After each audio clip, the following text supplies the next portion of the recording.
সিরাজগঞ্জের শাহজাদপুরে রবীন্দ্রনাথ ঠাকুরের কাছারি বাড়িতে গেটে ঝুলছে প্রবেশ নিষেধ সাইনবোর্ড। গত ৮ জনের একটি অপ্রীতিকর ঘটনার জেরে অনির্দিষ্টকালের জন্য কাছারি বাড়িতে দর্শনার্থী প্রবেশ বন্ধ করে দিয়েছে প্রশাসন। ঘটনা তদন্তের জন্য ৩ সদস্যের তদন্ত কমিটি গঠন করেছে প্রত্নতত্ত্ব অধিদপ্তর। ইউসুফ দেয়ান রাজুর তথ্য ছবিতে প্রতিবেদন। ঘটনার শুরু গত ৮ই জুন।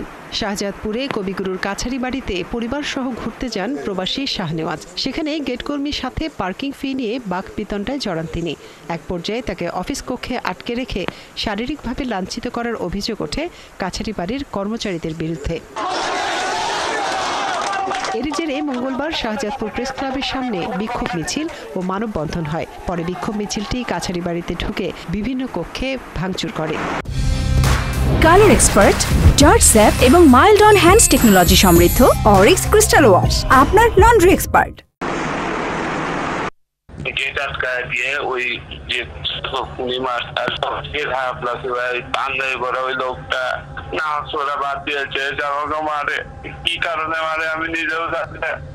এমন অপ্রীতিকর ঘটনার পর বুধবার থেকে প্রত্নতাত্ত্বিক এই প্রতিষ্ঠানটি অনির্দিষ্টকালের জন্য বন্ধ ঘোষণা করে প্রত্নতত্ত্ব অধিদপ্তর। গেটে ঝুলিয়ে দেওয়া হয় প্রবেশ নিষেধ সাইনবোর্ড।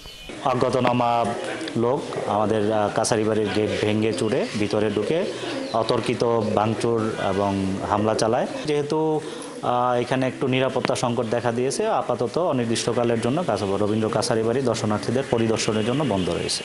এ ঘটনায় প্রত্নতত্ত্ব অধিদপ্তরের উপপরিচালক শেখ কামাল হোসেনকে প্রধান করে ৩ সদস্যের তদন্ত কমিটি গঠন করা হয়েছে। কমিটি ৫ কার্যদিবসের মধ্যে প্রতিবেদন জমা দেবে। সিরাজগঞ্জ জেলা প্রশাসকের পক্ষ থেকেও গঠন করা হবে তদন্ত কমিটি।